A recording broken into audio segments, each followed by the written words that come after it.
They have also asked for the funding for the support of the generator, as did Pine Hill. So that is the totality of the 3 generators.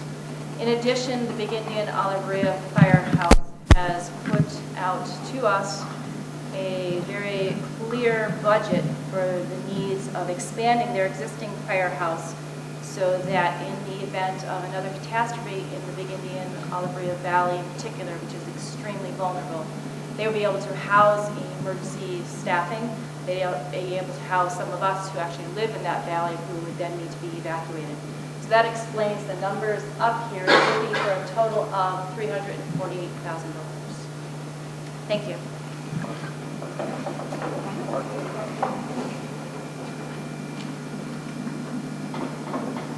Hi again. I failed to introduce myself last time I spoke. My name is Mark Lodi.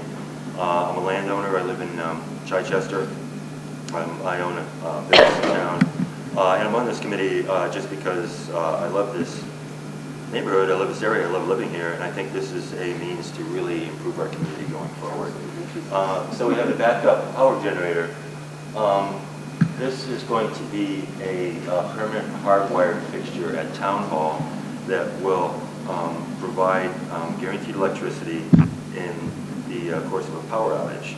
And anybody who had the experience that I had in Hurricane Irene, where we were out of electricity for I think 8 days, we were hauling water from the creek in front of my house in buckets to big dishes to cook with, and we were heating up this water in little cooking pans and trying to do sponge baths, and it was a real pain in the ass. It was very exhaustive, and for me personally, it really brought home the point of how hard scrabble life must have been up here before we had indoor electricity and indoor plumbing, because it seemed like we were spending all day long just doing things like fetching water. So anybody who's had that experience will immediately recognize the importance of having a viable command center in an emergency disaster situation like this. And what this project does, estimated cost of $50,000, will guarantee that the town hall will in fact be a viable command center that will have access to electricity.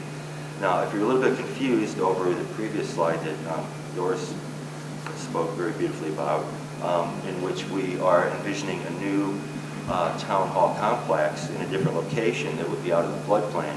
What we found out with the HESRAC modeling was that had we had another half hour of sustained rains at the rate it was raining, another half hour of those rains, town hall would have been flooded and compromised, and there would have been no leadership, there would have been no contact point.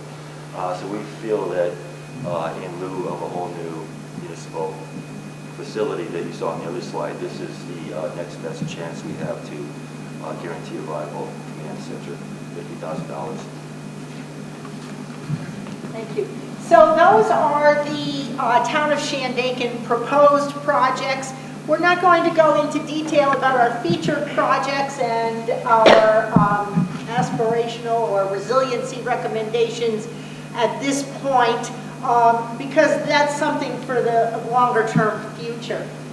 I do want to say, before I introduce Hardenberg, is that our committees were made up. You can see that we had a lot of diversity on our committees, and we had people from different hamlets and people with different interests and experience and things like that. Our committees, our town supervisors were not voting members of our committees, and that's important to know. They were there in an advisory capacity. They brought incredible knowledge and understanding of our infrastructure. Nobody really understands our infrastructure and how it works and the way it works better than our supervisors, our road superintendents, highway superintendents, and in many cases our emergency service responders and first responders. So their voice was very important on the committees, as well as the voices of what everybody else brought. So with that, I would like to introduce a former Hardenberg Committee member who became the supervisor in the middle of the process and therefore stepped off the committee as a voting member, but nevertheless is intimately involved, and that's Jerry Fairburn.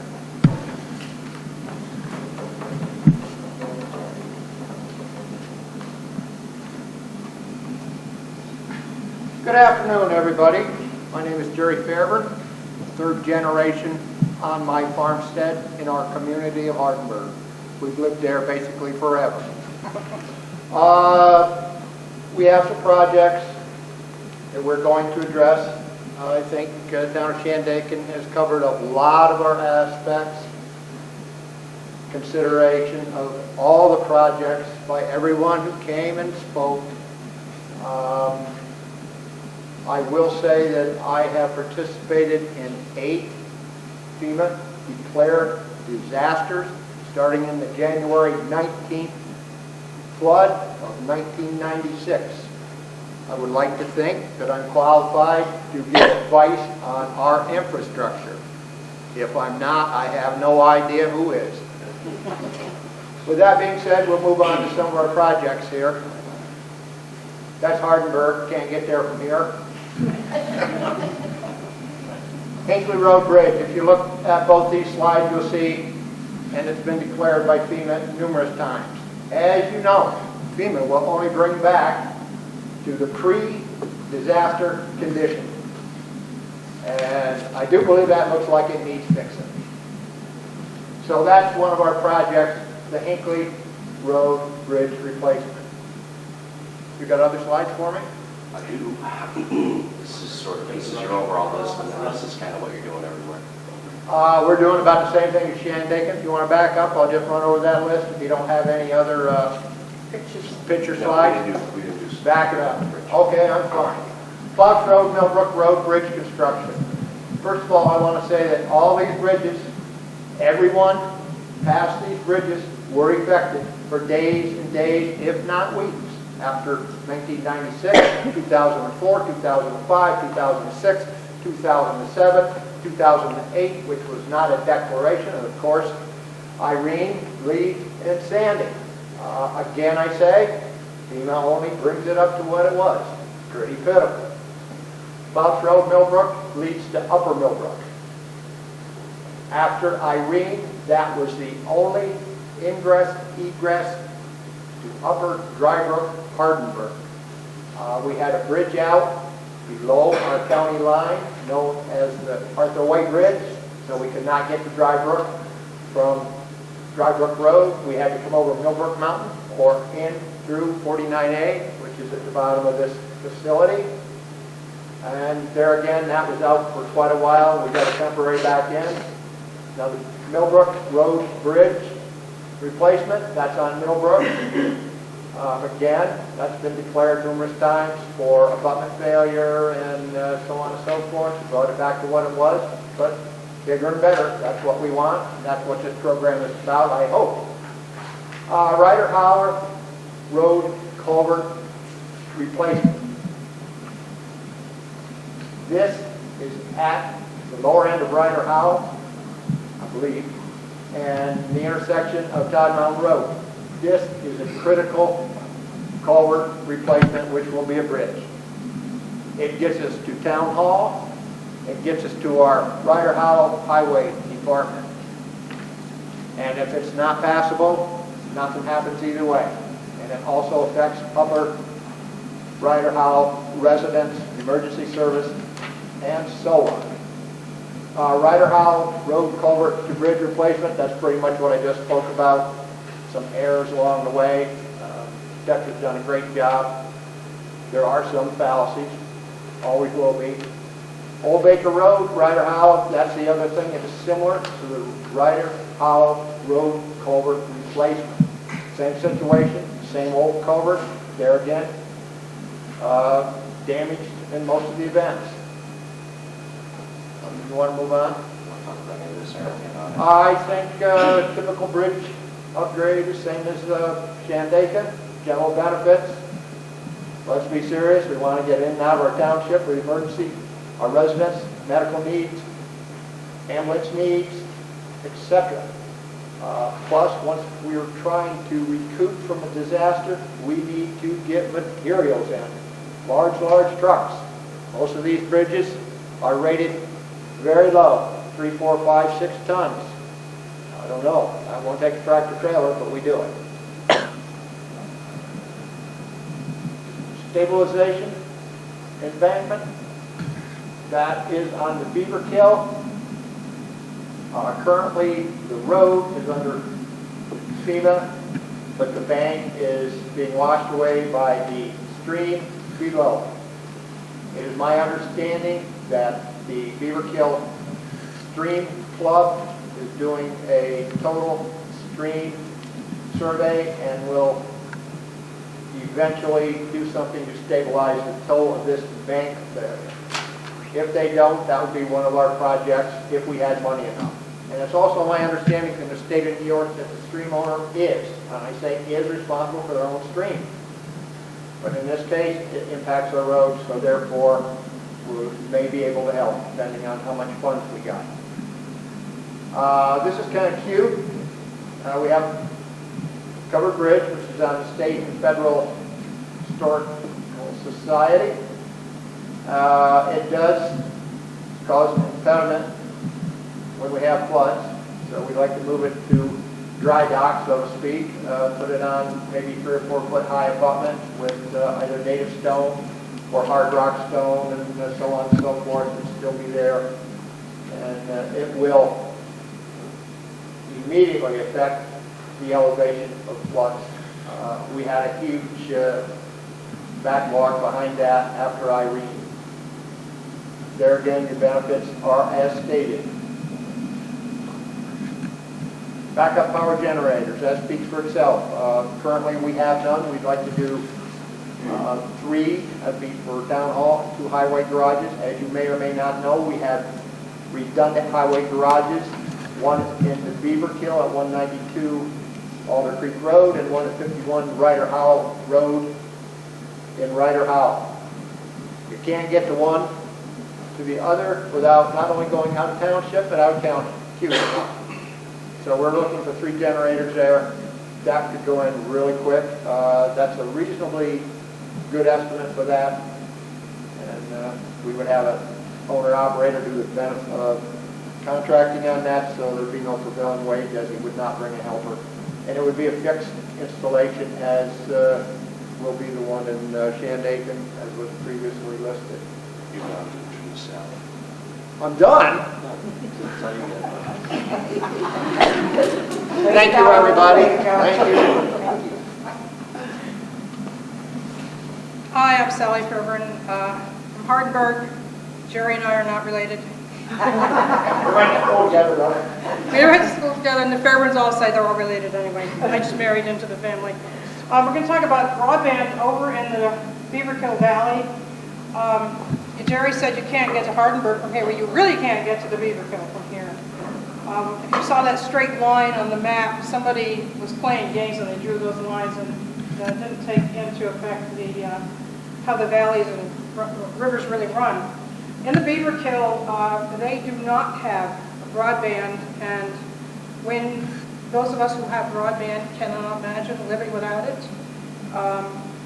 We put this in here. There is private money that this will help leverage so that eventually the Beaverkill will have the benefits of better communication and economic development, because now if you don't have broadband, you're really very 20th century and really are at a step behind everybody else in terms of creating your own business, especially, or most every kind of economic development. And I'm not sure why I handed it over. Thanks, Sally. A little bit outside of the this $3 million for Hardenburg and Shandaken. I don't know how long ago it was. Several months ago, Governor Cuomo announced, infrastructure here is a pretty important topic or asset for these communities. And Governor Cuomo had announced a number of bridges that were slated to be upgraded, that caused the problems during Irene, or at least Irene put the final nail in some of these coffins for these bridges. These are 3 that are, 2 of them are also, I would say, fairly important to the residents of Hardenburg as well, because they're on Route 28. But these are the 3 that are scheduled for upgrading, and I don't think in the town of Shandaken. So the one on the upper left is by State Route 42 and Farmer Jones Barnes. That one is definitely a pinch point for the Sophus Creek there, and then there's a berm on the other side that's now compromised. So a very hot spot for flooding issues and what's going to be done there. The other one on the right is the big long one in Big Indian, and I think Rob, I know, has met, and Eric with Shandaken Highway have met with the DOT engineers there, and they're talking about removing some of the piers there. Clearly, I don't think the flooding capacity is a problem there because it's so big, but there's definitely structural problems. And then this one here is Route 42 in Shandaken, just above Glenbrook Park, which again is another pinch point. And I tried to get some more information yesterday from DOT, from their permitting engineer, and he couldn't give me a definite yes, but it sounds like these bridges, because they're part of this resiliency effort, are going to be redesigned to handle the 100-year, the 1% annual chance, which is really, really good news. And I think Lori is going to talk to us now about where we're going forward. Howard.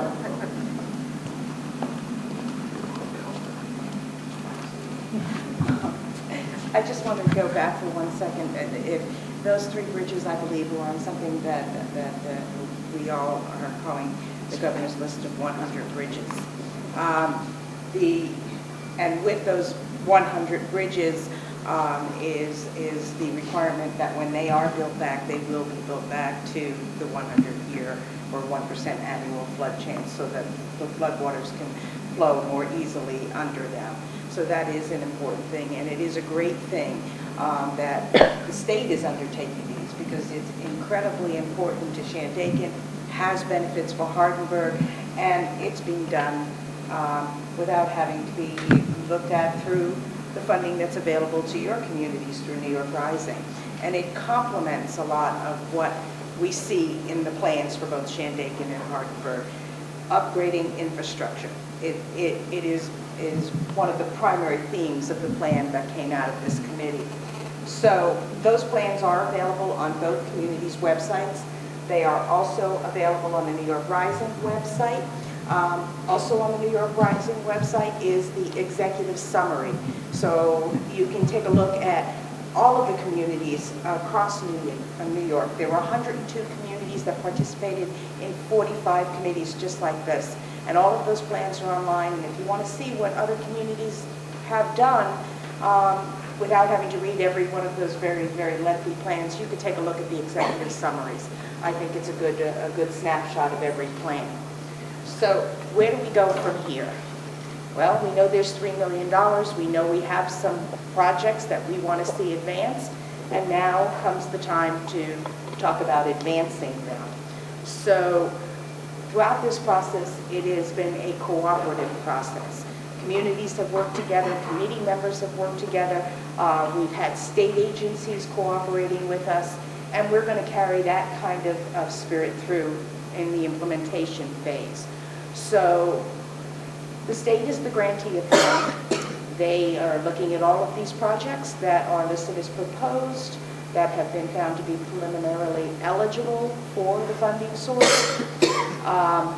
They're going to come to local municipalities first as potential subrecipients and say, these projects seem ready to go, these projects seem that they are doable, are you interested in implementing them? So that is a conversation that is going to be happening, and probably happening beginning in the next, I want to say about maybe a month. We're working through some things.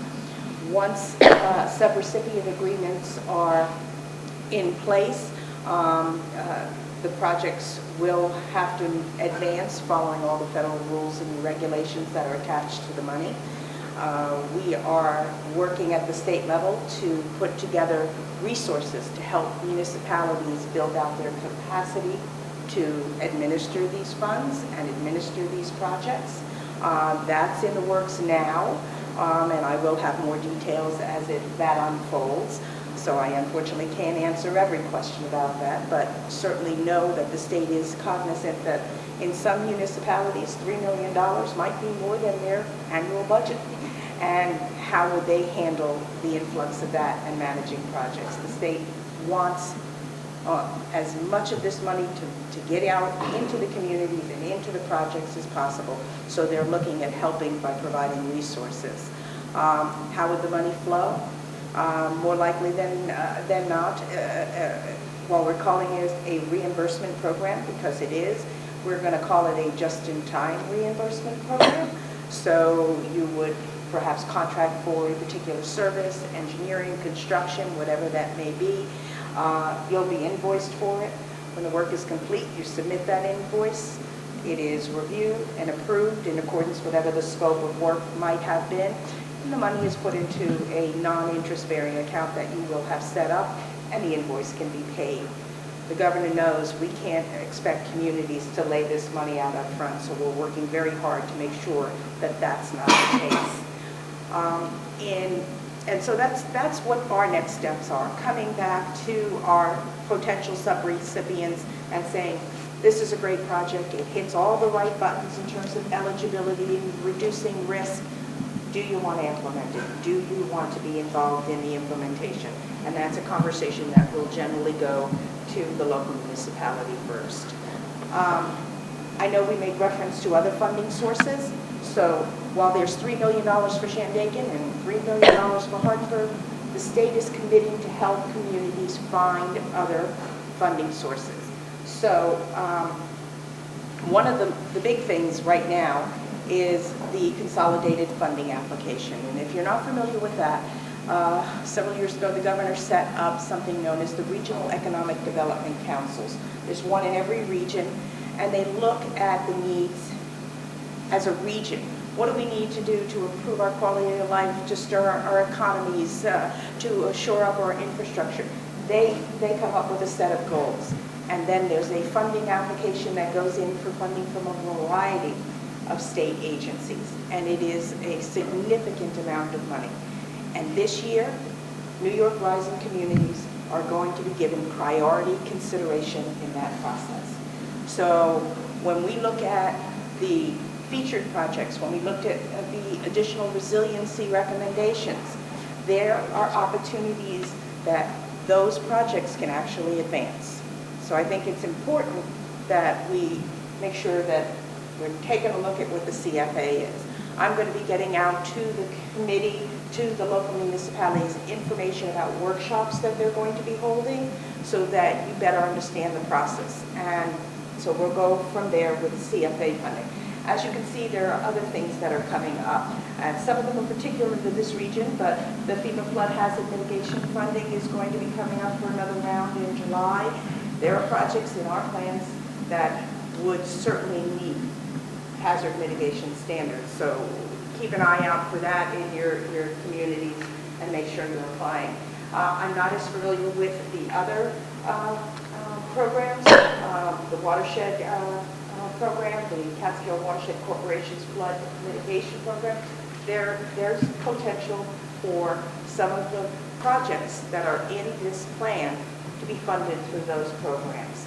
And I'm not quite sure where we got the non-FEMA flood buyout. So Aaron? Sure, I can speak to that. Yeah. These were, I think the point of this was that just because, you know, maybe you didn't see like some of these projects that we know or problems that are areas that are problems are not on the proposed projects. And so the point is that not everything was fundable under this program, and so there's other opportunities that hopefully will be coming available. And so these are some, and as Lori said, the bottom three there are really specific to Shandaken and half of Hardenberg that will be out there. Rob mentioned the Phoenicia and Mount Tremper doing this local flood analysis, to identify issues in those areas.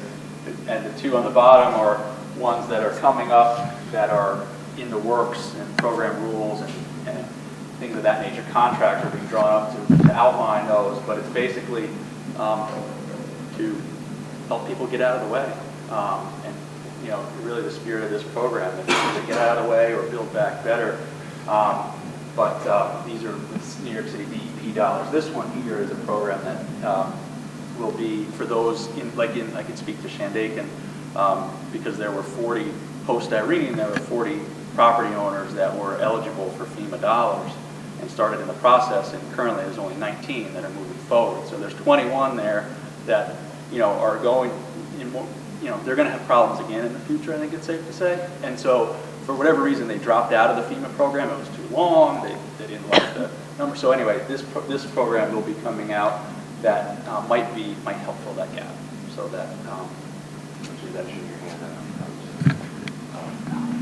I just wanted to mention, maybe quickly, just two other things. There is still a New York Rising Small Business Program that is out there, and it is still open and taking applications, and it is there to help businesses fully recover. If a small business has an unmet need that is related back to a disaster, I use the example of, say you owned a bakery, it was flooded and you lost a crucial piece of equipment that you need but just didn't have the resources to get, you can apply to New York Rising Small Business Program for grant assistance to get that kind of equipment back into your business. And there are a whole host of other things you can apply for. Their information is available on the New York Rising website under small business. There is also something that was recently announced from the New York Rising program, and that is a multifamily and rental program. And that program is designed to help folks that downstate maybe live in condominiums or in townhomes with homeowners associations, or folks that maybe have a single residence that they use as rental property, and it was damaged, and they weren't able to get assistance from FEMA because it wasn't their primary residence.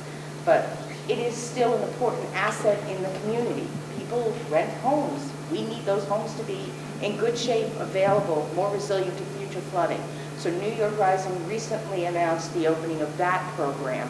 And so there is money available for folks that are landlords to mitigate damages to their home and build back some resiliency into them to future flooding. So we're going to open it up for questions. There is one other additional source of funding that wasn't mentioned yet. We're not quite sure how it's going to work because the governor, who's just really involved in this, and I mean intensely involved, he has been at every conference. He has stayed through the whole conference. He has talked with people personally. Well, the day before the conference last week, he told his staff that he had decided that he was going to put another $50 million into this program, and that he thought maybe it might be somehow competitive to really encourage these communities to get projects done, to really get moving, get through the process, and get it done. So there is absolutely no detail on how that might be rolled out, but we do know that there will be continued sources of funding coming into the Communities Rising program, and that Lori will be keeping us up to date and in the middle of all of that. The only thing that we didn't go into great detail about was the what makes a project eligible. And it's a very difficult matrix of different things that really bring projects into eligibility. There are some big ones. It has to be done in 2 years, as I think Mark mentioned. It has to be storm related. It has to fit through all the federal requirements of CDBG programming, and then there are a number of other things.